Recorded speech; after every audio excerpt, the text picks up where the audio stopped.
जिनवाणी विराजमान करो। हाँ। चाद्वादनय षट्द्रव्य गुण पर्याय और प्रमाण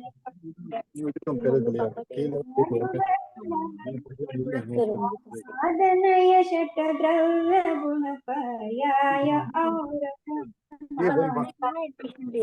कर्म चेतन बंध का अरु कर्म के अवसान कह कर स्वरूप यथार्थ जग का जो किया उपकार है इसके लिए जिनवाणी वंदना वंदना शतबार। हाँ। शतखंडागम ग्रंथ का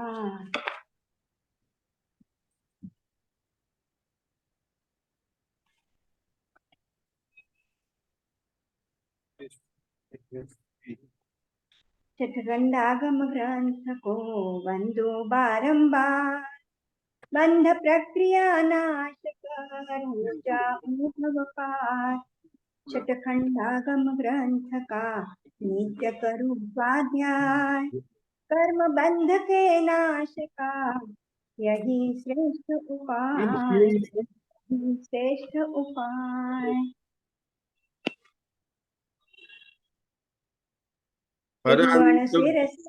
बोलिए। त्रिभुवन सिर से हरये भव भय गभाधुनिगदे पणवं सिद्धे जीवठाणस्थ मलिन गुण चूलियं वोच्छम् अरहंत भासियतम गणहर देवे गंतियम सम्मम पणमामि भक्ति जुतो सुदनाण महो वही शीर्षांग। तीर्थंकर उपदेश श्रुताय नमो नमः। रत्नत्रय धारक आचार्य उपाध्याय साधु परमेश्वरियो नमो नमः। आचार्य वीरसेन द्वारा विच्छेद धवला टीका की पुस्तक नंबर 6 पर नवी चूलिका का अपना प्रकरण चल रहा है। गति आगति चूलिका, उसके अंदर हम सूत्र नंबर 215 की जो टीका को हम पढ़ रहे थे, पेज नंबर है 489। किरण जी भाई साहब पढ़ना आपको, पेज नंबर 290 पे से पढ़ना फिर से। जो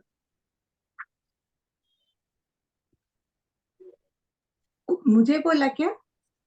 हाँ। जो 8 कर्मों का अंत अर्थात विनाश करते हैं वे अंतकृत कहलाते अंतकृत होकर सिद्ध होते हैं, निश्चित होते हैं, वो अपने स्वरूप से निष्पन्न होते हैं, ऐसा अर्थ जानना चाहिए। जानते हैं अर्थात त्रिकाल गोचर अनंत अर्थ और व्यंजन पर्यात्मक अशेष वस्तु तत्व को जानते हैं व समझते हैं। कपिल का कहना है कि केवल ज्ञान उत्पन्न होने पर भी सब वस्तु स्वरूप का ज्ञान नहीं होता है, किंतु ऐसा नहीं है। अतः इसी के निराकरण करने के लिए बुद्ध होते हैं। हाँ, कहा गया है। कपिल जो है वो कहते हैं कि बोले केवल ज्ञान होने के बाद में, ठीक है ना। तो सांख्य मत का जो है अनुयायी जो है, उनका जो गुरु है कपिल है, तो वो बोलते हैं कि केवल ज्ञान पर होने पर, मतलब वो लोग तो बिल्कुल प्रकृति और जीव को बिल्कुल अलग अलग मानते हैं। उनकी प्रकृति अलग है, 25 तत्व है उनके, 25 तत्व है और प्रकृति उसको अलग अलग मानते हैं। तो उनका निराकरण करने के लिए नहीं भाई, ये केवल ज्ञान जो है ना होने के बाद में जीव बुद्ध हो जाता है, इसलिए यहाँ पर ये विशेषण दिया गया। आगे मोक्ष बंध पूर्वक होता है, किंतु जीव के तो बंध ही नहीं है, क्योंकि जीव अमूर्त है और नित्य है।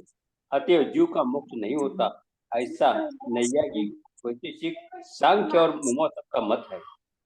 इसी मत के निराकरणार्थ मुक्त होते ऐसा प्रतिपादित किया गया है। इनका क्या कहना है कि संसार अवस्था में जीव तो अमूर्त है और पुद्गल तो मूर्त है। जीव अमूर्त है, पुद्गल मूर्त है, तो अमूर्त का मूर्त के साथ कैसे बंद हो सकता है? तो आप ये कैसे कह सकते हो कि जीव का जो है मोक्ष हुआ? जो बंधा ही नहीं है वो मोक्ष कैसे हुआ?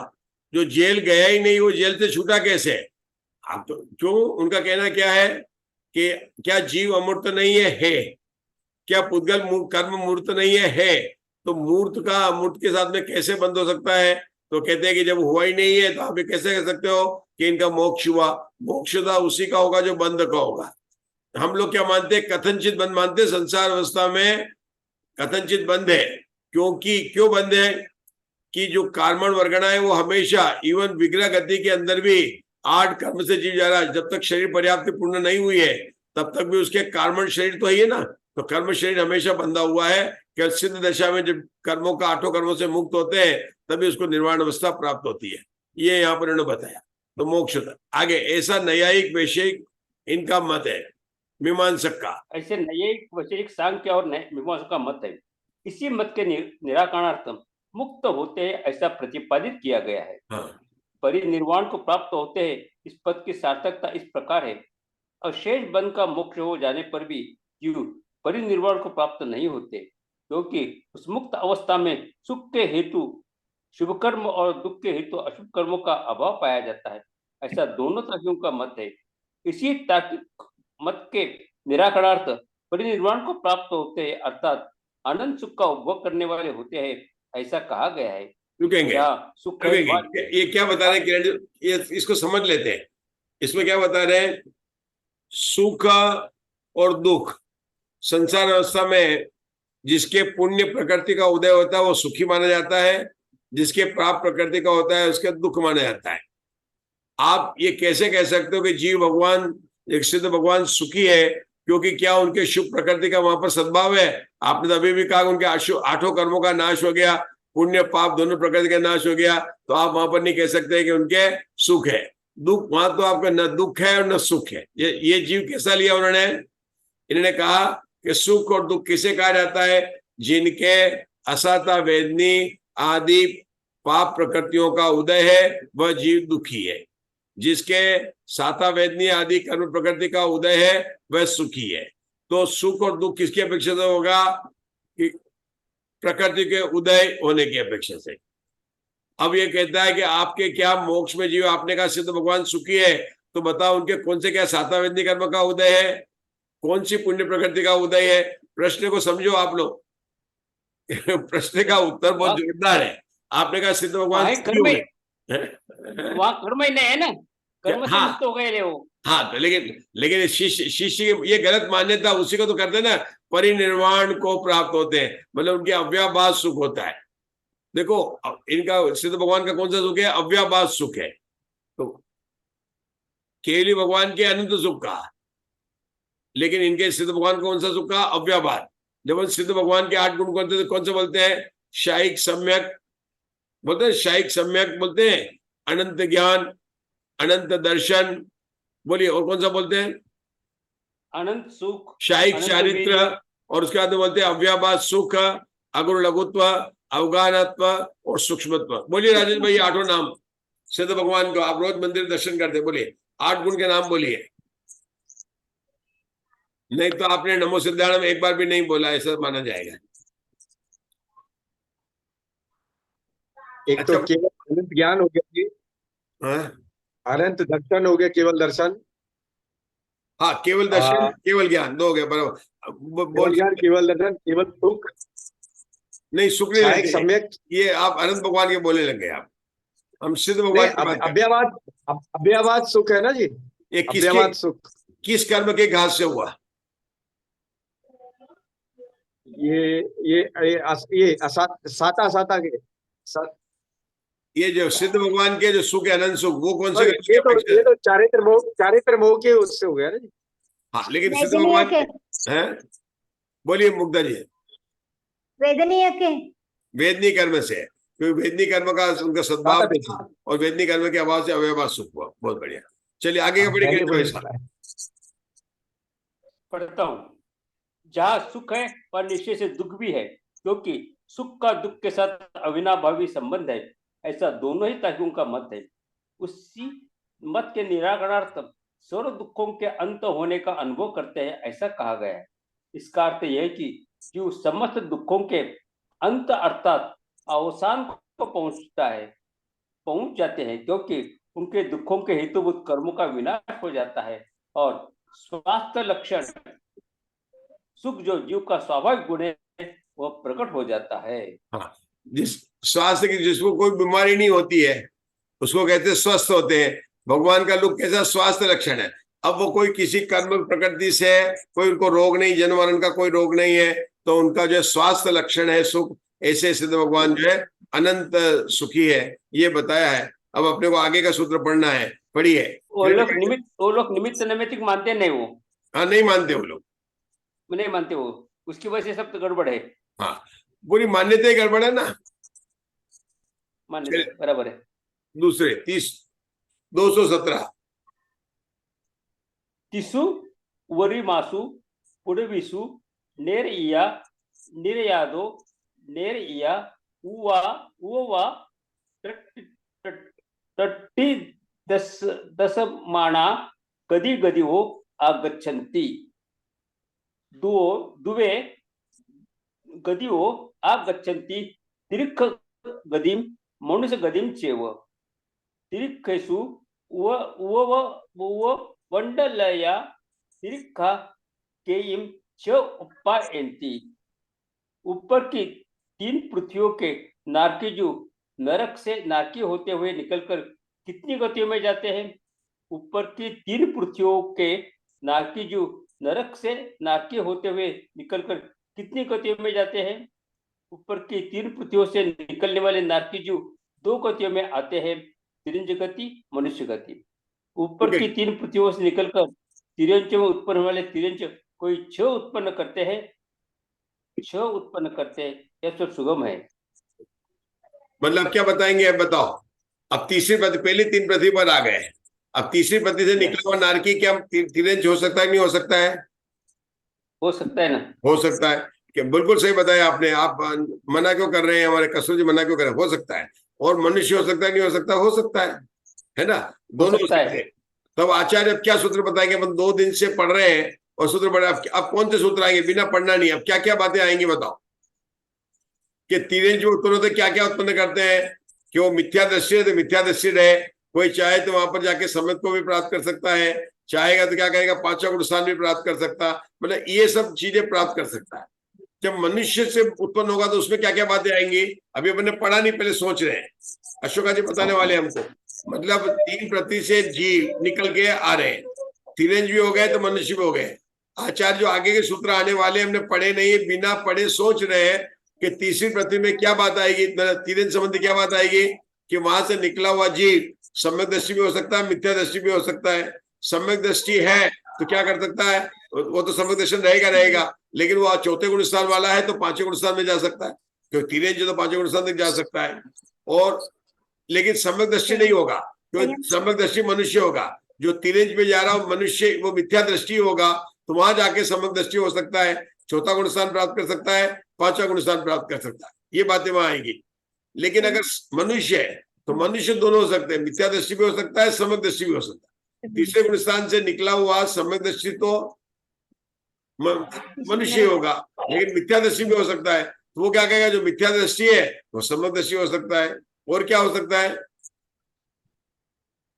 जो संयम प्राप्त कर सकता है।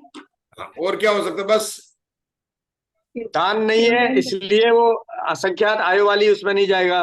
हाँ बराबर, ये बात भी आएगी। और क्या होगा?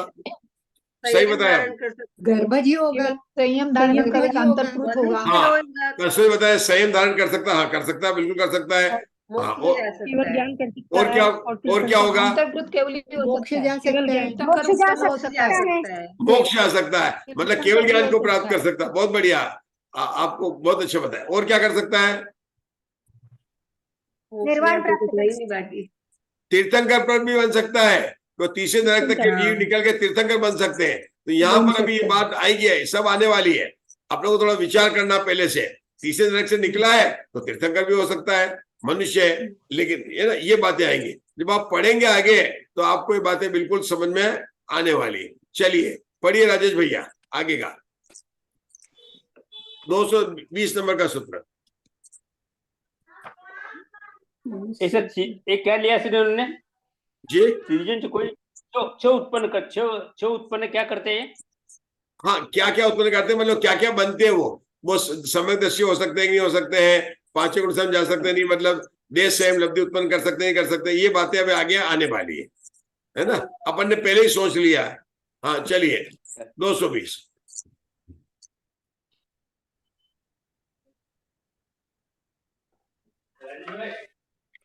ये जो तिव्यंश में उत्पन्न करने छ उत्पन्न करते हैं ना, वो छ उत्पन्न में वो सब आ गया। सम्यक दर्शन को प्राप्त कर सकते हैं, संयम संयम लब्धि को प्राप्त कर सकते हैं, पांचों को नुकसान प्राप्त कर सकते हैं, ये सब बातें वहां पर आ जाएगी।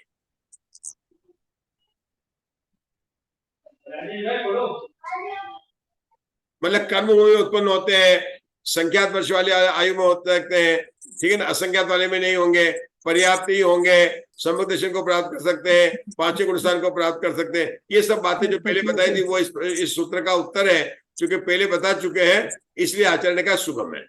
आगे का पढ़ना है 220।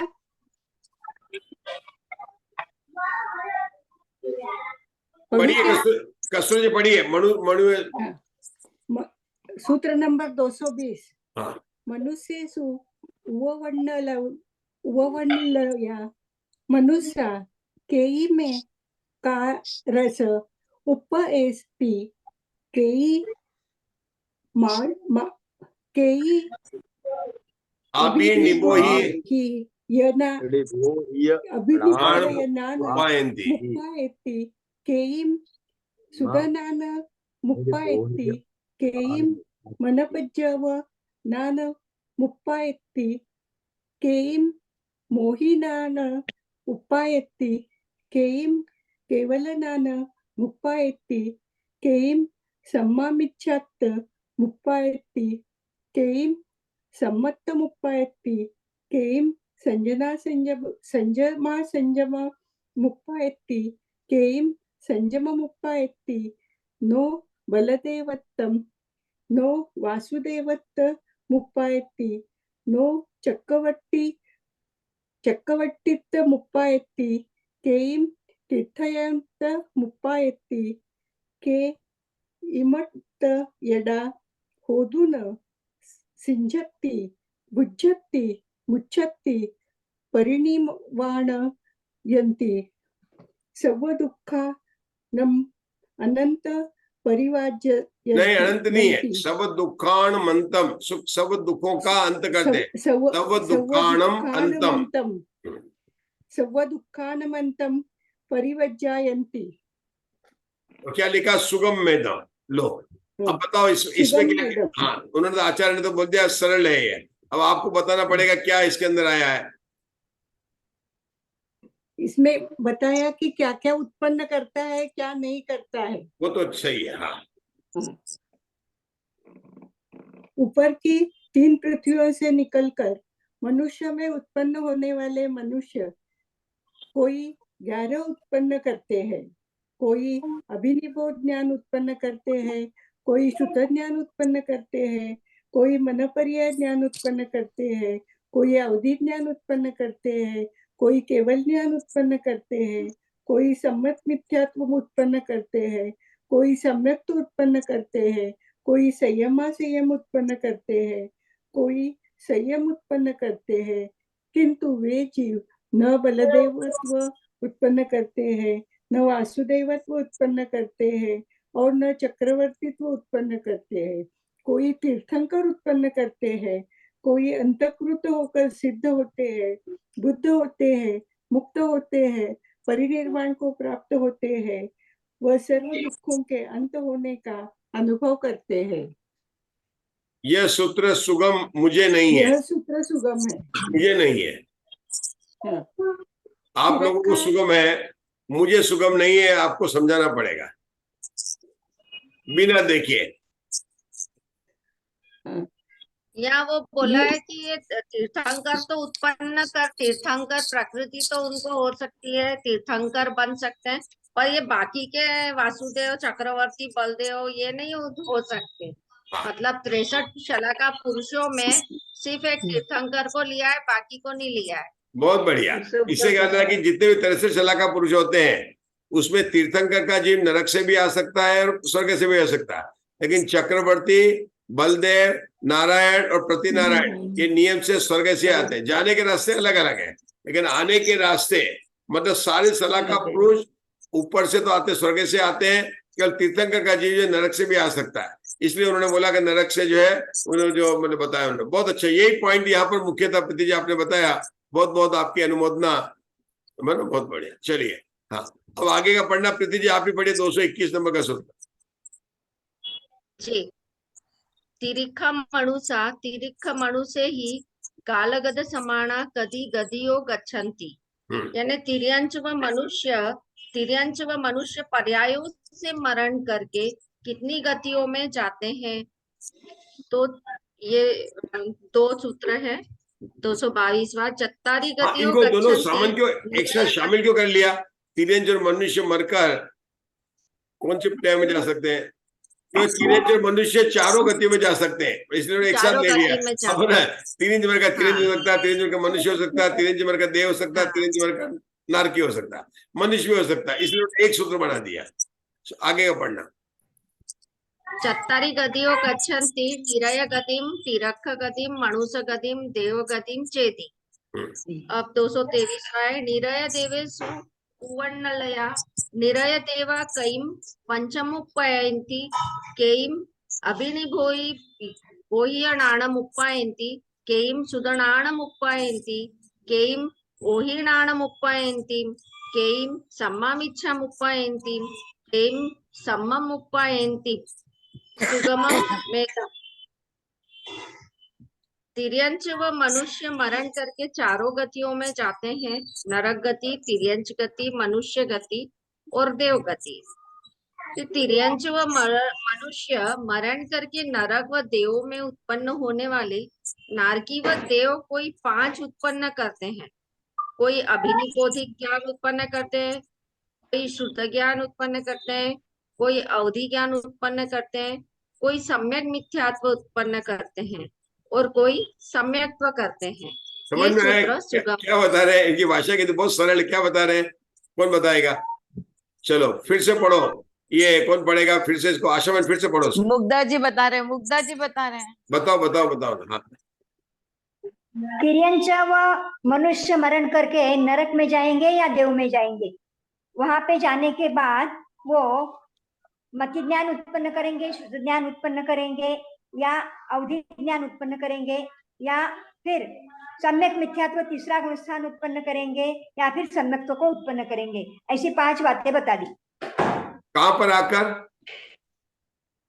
देव या नरक में आकर। देव या नरक में आकर, हाँ बराबर है, क्योंकि देव और नरक में 4 गुण स्थान होते हैं, तो उससे आगे की बात को नहीं करेंगे। बहुत बढ़िया, सही है। आगे का पढ़िए। 224 है तिरखेषु वर्णलया तिरखी मनुषा केम छ उपयन्ति एदम्पि सुगमम्। मणेशेषु वर्णलया तिरख मनुष्या जहाँ 4 कुड़िवीय भंगो। यानी तिर्यंचों में उत्पन्न होने वाले तिर्यंच व मनुष्य कोई 6 उत्पन्न करते हैं। यह सूत्र भी सुगम है। तिर्यंच में उत्पन्न वाले तिर्यंच और मनुष्य 6 कौन से होंगे? तिर्यंच में उत्पन्न होने वाले तिर्यंच व मनुष्य, मतलब कोई तिर्यंच और मनुष्य जो है तिर्यंच में आ रहा, कहां से आ रहा? तिर्यंच गति तिर्यंच में आ रहा है, मनुष्य गति से तिर्यंच में आ रहा है। तो क्या क्या क्या उत्पन्न करते? 6 कौन से उत्पन्न हो गए? वो मिथ्या दृष्टि है। मति ज्ञान उत्पन्न करेगा, श्रुत ज्ञान उत्पन्न करेगा, उसके बाद अवधि ज्ञान उत्पन्न करेगा, सम्यक मिथ्यात्व उत्पन्न करेगा, सम्यक्त्व उत्पन्न करेगा और संयम उत्पन्न करेगा। बराबर है। गिनाओ इसको, फिर से गिनाओ। 6 कैसे गिने? सही बोल रहे हैं, गिनाओ, एक एक करके गिनाओ। सब लोग गिनाओ, सब लोग कोशिश करो। मतलब क्या है? सही बताया मुग्धा जी, सबको अपन चांस से सबको समझने। आपको तो 6 का गिनती करो, कैसे गिनती करोगे? मति अवधि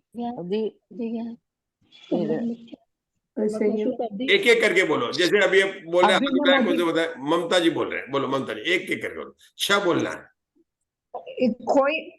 कोई अभिनवोधिक ज्ञान करेगा, कोई श्रुत ज्ञान, अवधि ज्ञान, अवधि ज्ञान करेगा, फिर सम्यक मिथ्यात्व करेगा, सम्यक्त्व करेगा और संयम करेगा। हाँ बराबर हो गए। जरा फिर से बताना। मंजुला जी बता रहे हैं फिर से।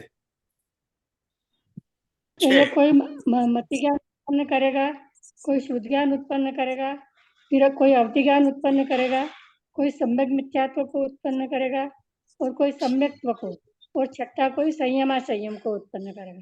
तो लेकिन हमने तो कहा ये मति ज्ञान के शुद्ध ज्ञान का तो कोई जीव होता ही नहीं है, और ज्ञान का कोई नाश नहीं होता। मंजुला जी बोलते हैं मति ज्ञान उत्पन्न करेगा। प्रीति जी ये तो हमें समझ में नहीं आ रहा है, आप ही समझा सकते हैं हमको। वो तो रहता है। क्योंकि उनके कुमति ज्ञान नहीं होगा। मति ज्ञान कैसे उत्पन्न करेगा? ये मति ज्ञान नहीं सम्यक होगा इनको। प्राप्त होगा तो मति ज्ञान होगा, कुमति का मति ज्ञान हो जाएगा। हाँ, ये अब कुमति का मति हो जाएगा वो, इसलिए उसको मति ज्ञान उत्पन्न कहा। मतलब क्या, जो वो मिथ्या दृष्टि था, जब उसको सम्यक दृष्टि हुआ तो उसको कुमति से अभिनिबोधिक ज्ञान हो गया। इसलिए अपन मति ज्ञान बोलेंगे नहीं, अभिनिबोधिक ज्ञान को बोलेंगे। और उसके साथ में शुद्ध ज्ञान भी हो गया, उसके साथ अगर अवधि ज्ञान हो गया तो अवधि ज्ञान, 3 ज्ञान तो ये हो गए बराबर। अब क्या हुआ, वो हो सकता है कि वो जो है तीसरा गुण स्थान प्रकट कर ले, हो सकता है वो 5वां गुण स्थान प्रकट कर ले, 4था गुण स्थान प्रकट कर ले। तो तीसरा, चौथा, 5वां 3 पॉइंट होगा, 3 ज्ञान को प्रकट कर लिया। ठीक है ना, यही है ना मुग्धा जी? ये 6 बातें हो गई उसकी। यही हो गए। हाँ बराबर। बराबर है। चलिए, अब हमको ये 6 बातें कौन बता रहे हैं? उषा दोषी बता रहे हैं। कोई तिरंज, कोई भी मरकर तिरंज में उत्पन्न हुआ मिथ्या दृष्टि जीव है, वो 6 बातें उत्पन्न करेगा। तो वो सम्यक दृष्टि हो सकता है, नहीं हो सकता है? मति ज्ञान तो शुद्ध ज्ञान करेगा, और वो कुअवधि का अवधि हो जाएगा उसका, और संयम को ये तो सम्यक तो करेगा, और 5 हो गए ना अच्छे। मतलब तीन तो ऐसे लेना है, 3 तो ज्ञान के लिए लेने का। मति ज्ञान उसका जो था वो अभिनिबोधिक ज्ञान हो गया, शुद्ध ज्ञान सम्यक के साथ हो गया, अवधि ज्ञान, 3 तो ज्ञान संबंधित हो गए। ठीक है ना? अब क्या हो गया, उसका तीसरा, चौथा, 5वां गुणस्थान तीनों हो सकता है। दूसरा गुणस्थान क्यों नहीं लिया समझ नहीं आया। दूसरा गुणस्थान भी आ सकता है, उसको दूसरे गुणस्थान का नाम नहीं लिया, या तो वो सम्यक उत्पन्न किया उसको छोड़ के दूसरे गुणस्थान में आ सकता है, तीसरे में आ सकता है, 5वें में जा सकता है। क्योंकि सम्यक उत्पन्न किया तो अभिनिबोधिक उसका आ गया, चौथा गुणस्थान की बात नहीं की इन्होंने। मैंने क्या पूछा, कोई प्रथम शब्द से गिरकर चौथे गुणस्थान में भी आ सकता है, दूसरे गुणस्थान में भी आ सकता है, तीसरे में भी जा सकते हैं। लेकिन वो तिर्यंच में भी जा सकेगा ना, और एकेंद्रियों में भी जाएगा, इसके लिए नहीं बताया। नहीं, इसका कारण नहीं क्या, संसाधन हो सकता है, ऐसी कोई बात नहीं है। वो तो उत्पन्न भी नहीं करेगा, कोई जरूर थोड़ी कि हर एक मिथ्या दृष्टि तिरंज सम्यक दृष्टि होगा, ये भी कोई जरूरी नहीं है। जो होगा उसकी 6 बातें गिनाने, तो ऐसा नहीं वहां पर प्रत्युषम समेत गिरेगा तो संसाधन में भी आएगा, आ सकता है, गिर सकता है, गिर सकता है। तो फिर मिथास में ही आएगा, संसाधन वाला तो फिर मिथास में ही आएगा, इसलिए लिया नहीं होगा ना यहाँ पर। वो तो 5 गुण साथ मिथ्या में आ सकता है, वो तो आएगा ही आएगा, ये आएगा नहीं, संयम वाला कभी भी नहीं आएगा। नहीं संसाधन वाला तो आएगा ही आएगा। नहीं, संसाधन में आने के बाद वो पल्ल के असंख्यातवें भाग तक प्रत्युषम नहीं करेगा। तो है ना, तो ये तिरंज में आया, कहाँ से आया? ये नरक से आया कि नहीं? तिरंज से आया तो भोग भूमि में नहीं आएगा क्या? नरक से और देव से आया। हाँ, ये कर्म भूमि वाला लिया, बराबर, ये कर्म भूमि वाला जीव लिया। ये जो मुग्धा जी ने बताया ना, ये बात सही बैठी है, सही बात है मुग्धा जी। सबको समझ में आया कि नहीं आया? नहीं आया, मैं बताता हूँ। इन्होंने क्या लिया? 5वां गुणस्थान लिया। 5वां गुणस्थान वाला कर्म भूमि का नहीं हो सकता है, भोग भूमि का नहीं हो सकता। भोग भूमि 4 गुणस्थान होंगे, इन्होंने जीव लिया ये कर्म भूमि वाला जीव। कर्म भूमि वाला जीव है तो वो अगर एक बार प्रत्युषम सम्यक प्राप्त करेगा तो दूसरी बार प्रत्युषम सम्यक प्राप्त करने के लिए उसको पल्ले का असंख्यात भाग होगा, जबकि उसकी आयु एक पूर्व कोटि है। अगर वो भोग भूमि वाला होता तो भाई संयम नहीं लेता, वो दूसरा गुणस्थान प्राप्त कर सकता, तो भी वहां भी 6 बोल बन जाएंगे वहां भी 6 बन जाएंगे। आज अगर भोग भूमि का होगा तो क्या संयम नहीं बनेगा, और जो संयम बनेगा वहां पर ये नहीं बनेगा, संसाधन नहीं बनेगा, बनेंगे 6 बन जाएंगे दोनों जगह। चलिए, क्यों उन्होंने लिखा 6 उत्पन्न करते हैं, 6 का नाम नहीं बताया था उन्होंने, 6 उत्पन्न करते थे, बताया था, पीछे 2-3 बार बताया है। हाँ पीछे बताया, उसी के आधार पर तो 208 सूत्र में बताया, जो 6 प्राप्त कर लेते हैं वही यहाँ पे लेना है, वही लेना है यहाँ पर, वही लेना, ठीक है ना? चलो आगे चलो। मनुष्यों में उत्पन्न होने वाले तिर्यंच व मनुष्य चतुर्थ पृथ्वी से निकलकर मनुष्यों में उत्पन्न होने वाले जीवों के समान गुण उत्पन्न करते हैं। यह सूत्र भी सुगम है।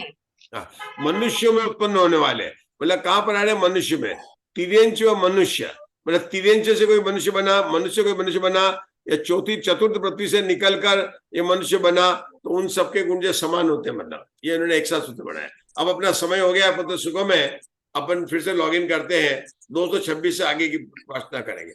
आप लिख के, आप तो लिखते रहे, अशोका जी लिख के बताते हैं रोज कहाँ तक हुआ है, सेशन 1 सेशन 2। आप भूल जाते तो फिर मैं लोड नहीं कर पाता हूँ। ठीक है, तो बीच में लंबा सूत्र चला था जब छूट गया था। अभी आज 226 तक ऐसा है, आप केवल ऐसा लिखे नहीं, वहां पर ये नहीं लिखेंगे कि 226 तक पहला सूत्र, पहला सेशन हुआ, फिर 227 से दूसरा सेशन हुआ, तो मुझे उसको नहीं आएगा। मतलब आज कौन से सूत्र से शुरू किया था, पहले सेशन में कौन सा सेशन खत्म हुआ, फिर दूसरे में कौन सा हुआ। मैं राजेश भैया से बोलता, लेकिन उनको समय नहीं है, नहीं तो वो तो बड़ा परफेक्ट करते हैं। आप थोड़ा हेल्प कीजिए। चलिए।